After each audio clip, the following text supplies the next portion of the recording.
If you like football, just work hard and do what you can. I love it. I wouldn't change it for the world. From the day I was born or could talk and understand words, I always wanted to be a professional footballer.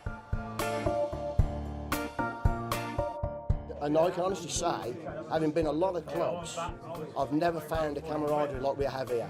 I really haven't.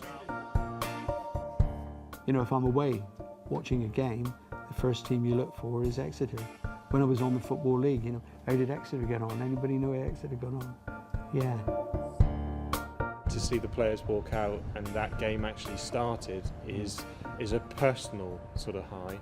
Sometimes they do it on their own merit. Most of the time it's down to the groundsman.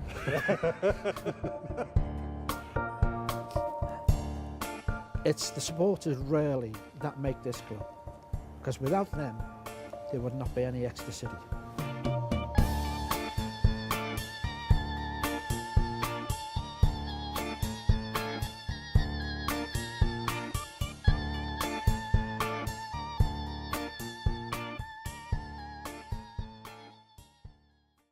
Any football club with over 100 years of history will have a sea of stories to be told, and Exeter City's Grecians aren't any different.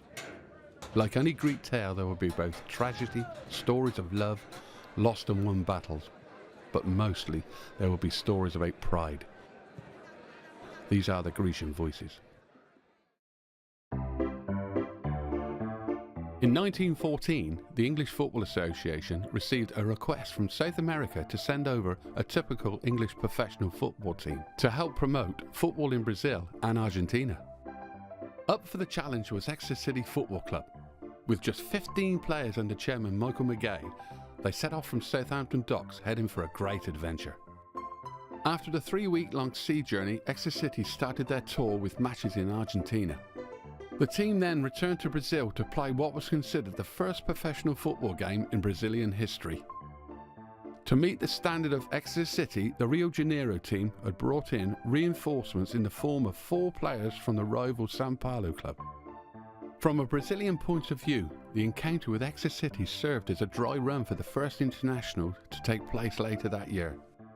With Brazil being considered one of the best football teams in the world, Exeter City can truly say they have played an important part in footballing history. I suppose almost from the start I was always interested in the history of the club. I think particularly things like the amazing story of the trip to South America at the time of the First World War. I mean, that just seems such an exotic and exciting history. Well, I think it's interesting because there were 2 clubs in Exeter, 2 major clubs, Exeter United and St Sibbald's United. And Exeter City was really born out of those 2 clubs. It's a little unclear exactly what happened, but it seems like Exeter United folded, St Sibbald's decided to change their name to Exeter City, and Exeter City, the first Exeter City team was made up of players from both those clubs. So football was already established in the city. Exeter City founded in 1904, and we're still here today, over 100 years later. Well, the main character, and the one I'm really interested in, because I think he is a true city legend, is a guy called Sid Thomas. Now, Sid was only 16 when he started playing for St Sibbald's United, and I think in his first season scored 41 goals. So he was a centre forward, really successful on the field. But what's amazing to me is by the age of 18, he was the club secretary of St Sibbald's. I mean, that's incredibly young. If you think of some of the players today, 18-year-olds, being the club secretary, I mean, it really is a remarkable story. Here you are, you've got a young lad, leading goal scorer at the beginning of the 20th century. He then scores in Exeter City's first ever match. He's the first ever club secretary. He helps set the club up. He's secretary for 35 years. He then becomes a director. He then becomes a chairman. In 1957, he finally stands down as the chairman. There's a financial crisis going on. He donates £50 to a fighting fund to help the club. He becomes club president. So he's still president in the 1960s. So he's been involved in 7 different decades.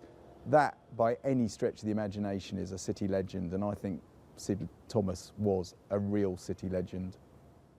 Upon their return from South America, the First World War was in full swing and the drain on manpower left the club at a standstill. After the war, legendary goalkeeper Dick Pym was sold to Bolton Wanderers, allowing the club to buy St James's Park outright. Unfortunately, this was just in time to see the main grandstand burn to the ground in 1925. In 1926, the structure for the old grandstand we know today was built. Exeter City started the 30s with one of their more memorable FA Cup runs. But the decade ended prematurely for Exeter as events on the world stage dominated everyone's lives. Football was the last thing on people's minds during the war, and Exeter was temporarily closed down for the duration.